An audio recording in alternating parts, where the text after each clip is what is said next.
As you see, the NASDAQ now flirting with a correction, and that means down 10% from those recent peaks that we saw last month. Investors have been selling big tech, and they have been going into small caps and other stocks like industrials. You're not seeing that today.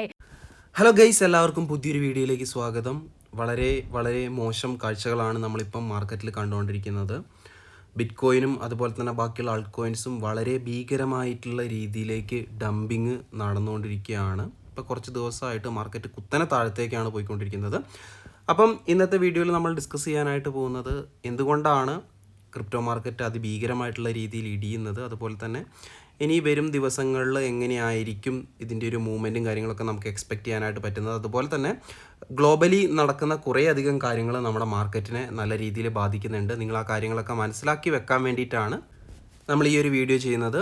എപ്പോഴും പറയുന്ന പോലെ തന്നെ channel subscribe ചെയ്യാതെയാണ് video കാണുന്നതെങ്കിൽ തീർച്ചയായിട്ടും channel subscribe ചെയ്യുക. അതുപോലെ തന്നെ വീഡിയോ ഇഷ്ടപ്പെട്ടിട്ടുണ്ടെങ്കിൽ തീർച്ചയായിട്ടും ലൈക്ക് ചെയ്ത് സപ്പോർട്ട് ചെയ്യുക.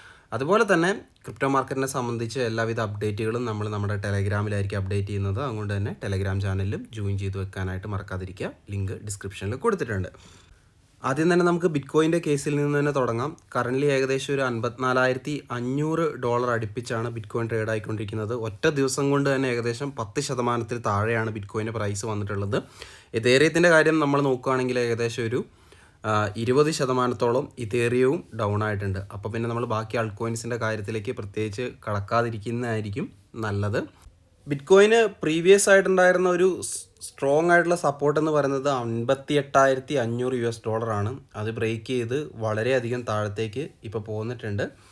ഇനി നമുക്ക് ഉള്ളൊരു സപ്പോർട്ട് ഏരിയ എന്ന് പറയുന്നത് തീർച്ചയായിട്ടും ഈ ഒരു 54,000 എന്ന് പറയുന്ന ആ ഒരു ഏരിയ വളരെ ഇമ്പോർട്ടൻ്റ് ആയിട്ടുള്ളൊരു സപ്പോർട്ട് ഏരിയ ആണ്. അത് ബ്രേക്ക് ചെയ്ത് താഴത്തേക്ക് പോവുകയാണെങ്കിൽ നമുക്ക് വീണ്ടും വളരെ വലിയ രീതിയിലേക്കൊരു ഡൗൺഫോള് എക്സ്പെക്റ്റ് ചെയ്യാനായിട്ട് പറ്റുന്നതായിരിക്കും.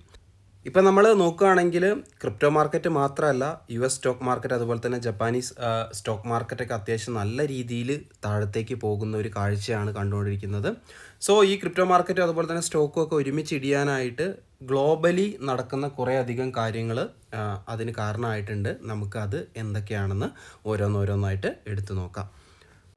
മാർക്കറ്റ് ഡൗൺ ആവാനായിട്ടുള്ള ഒന്നാമത്തെ മെയിൻ കാരണമെന്ന് പറഞ്ഞിട്ടുണ്ടെങ്കിൽ ഇപ്പം ഗ്ലോബലി നിലനിൽക്കുന്ന ഒരു വാർ ടെൻഷനാണ്. ഈ ഒരു ന്യൂസ് എല്ലാവർക്കും അറിയാമെന്ന് തന്നെ ഞാൻ കരുതുന്നു.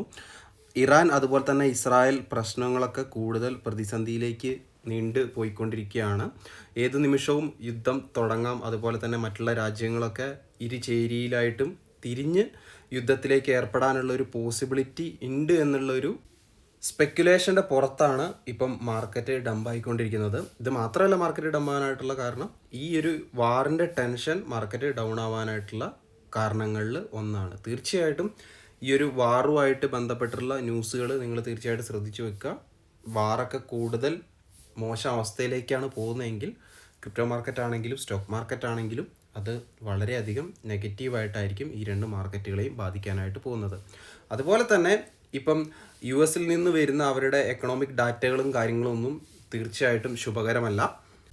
അവസാനമായിട്ട് US നിന്ന് പുറത്തു വന്നിട്ടുള്ള അൺഎംപ്ലോയ്മെൻറ്റ് ഡാറ്റയും കാര്യങ്ങളൊക്കെ സൂചിപ്പിക്കുന്നത് ഒരു പക്ഷേ US ഗവൺമെൻറ് അല്ലെങ്കിൽ USൻ്റെ എക്കണോമി ഒരു റിസഷൻ അല്ലെങ്കിൽ സാമ്പത്തിക മാന്ദ്യതയിലേക്ക് കടന്നു പോകാനുള്ള സാധ്യതയുണ്ടെന്നാണ്. ഈ ഒരു വാർത്ത പുറത്തു വന്നതിന് പിന്നാലെയാണ് US സ്റ്റോക്ക് മാർക്കറ്റും താഴത്തേക്ക് നല്ല രീതിയിലേക്ക് വന്നിട്ടുള്ളത്. അതുപോലെ തന്നെ ക്രിപ്റ്റോ മാർക്കറ്റും അതിനോടൊപ്പം വളരെ വലിയ രീതിയിലേക്കൊരു കറക്ഷൻ എടുത്തിട്ടുണ്ട്. ഇനിയിപ്പം മാർക്കറ്റ് തീർച്ചയായിട്ടും റിക്കവർ ചെയ്യണമെങ്കിൽ നമ്മൾ ഒന്നാമത് പറഞ്ഞിട്ടുള്ള ആ ഒരു വാറിൻ്റെ ടെൻഷനും കാര്യങ്ങളൊക്കെ മാറി നിൽക്കണം. അതുപോലെ തന്നെ USൻ്റെ എക്കണോമി ഒരിക്കലും ഒരു റിസഷനിലേക്ക് പോകാനുമായിട്ട് പാടില്ല. ഇതൊക്കെയായിട്ട് ബന്ധപ്പെട്ട് കൂടുതൽ വിവരങ്ങൾ കിട്ടണമെങ്കിൽ നമുക്ക് അടുത്ത US FOMC മീറ്റിംഗ് വരെ കാത്തിരിക്കേണ്ടതായിട്ട് വരും. മാർക്കറ്റ് ഇനി നല്ല രീതിയിലേക്ക് പമ്പ് ആവണമെങ്കിൽ തീർച്ചയായിട്ടും US ഗവൺമെൻറ്റിൻ്റെ ഭാഗത്ത് നിന്ന് ഇൻട്രസ്റ്റ് റേറ്റ് കട്ടും കാര്യങ്ങളൊക്കെ വന്നാൽ മാത്രമേ അത് സംഭവിക്കാനായിട്ട് പോകുന്നുള്ളൂ. അല്ലെങ്കിൽ മറ്റു തരത്തിലുള്ള പോസിറ്റീവ് ന്യൂസുകൾ നമ്മുടെ ക്രിപ്റ്റോ മാർക്കറ്റിലേക്ക് എത്തേണ്ടതായിട്ട് ഉണ്ട്. അപ്പോൾ ഗൈസ്, ഇത്രയൊക്കെയാണ് നമുക്ക് ഇന്നത്തെ വീഡിയോയിൽ പറയാനായിട്ടുള്ളത്. തീർച്ചയായിട്ടും വളരെ മോശം അവസ്ഥയിൽ കൂടെയാണ് മാർക്കറ്റ് കടന്നു പോയിക്കൊണ്ടിരിക്കുന്നത്. നല്ല നല്ല പ്രൊജക്റ്റുകളിലേക്ക് ലോങ് ടൈമിലേക്ക് ഹോൾഡ് ചെയ്യുന്ന ആളുകൾക്ക് വേണമെങ്കിൽ ഡോളർ കോസ്റ്റ് ആവറേജ് ചെയ്ത് വാങ്ങിക്കാനായിട്ട് പറ്റുന്ന ഒരു ഓപ്പർച്യൂണിറ്റി കൂടിയാണിത്. പക്ഷേ വാറും കാര്യങ്ങളൊക്കെ കൂടുതൽ വേഴ്സ് ആവുകയാണെങ്കിൽ മാർക്കറ്റ് നമ്മൾ വീണ്ടും ഒരു ഡംപ് എക്സ്പെക്റ്റ് ചെയ്യേണ്ടതായിട്ട് വരും. സോ അതൊക്കെ മനസ്സിൽ വെച്ചുകൊണ്ട് നിങ്ങളുടെ ഇൻവെസ്റ്റ്മെൻറ്റ് പ്ലാനുകളും കാര്യങ്ങളൊക്കെ നിങ്ങൾ പ്ലാൻ ചെയ്യുക. അതുപോലെ തന്നെ ഒരുപാട് എയർ ഡ്രോപ്പുകൾ വരാനായിട്ട് കിടപ്പുണ്ട്. മാർക്കറ്റ് തീർച്ചയായിട്ടും ഇങ്ങനെയാണ് പോകുന്നതെങ്കിൽ പ്രൊജക്റ്റുകൾ അവരുടെ എയർ ഡ്രോപ്പ് ഡിസ്ട്രിബ്യൂഷനും കാര്യങ്ങളൊക്കെ നീട്ടി വെക്കാനുള്ള ഒരു പോസിബിലിറ്റിയും കാണുന്നുണ്ട്. അപ്പോൾ ഗൈസ്, നമ്മുടെ ഇന്നത്തെ ഒരു കുഞ്ഞു വീഡിയോ ഇത്രയും കാര്യങ്ങളൊക്കെയാണ് പറയാനായിട്ടുള്ളത്. വീഡിയോ എല്ലാവർക്കും ഇഷ്ടപ്പെട്ടു എന്ന് കരുതുന്നു. മറ്റൊരു അടിപൊളി വീഡിയോ ആയിട്ട് നമുക്ക് വീണ്ടും കാണാം. അതുവരേക്കും ബൈ.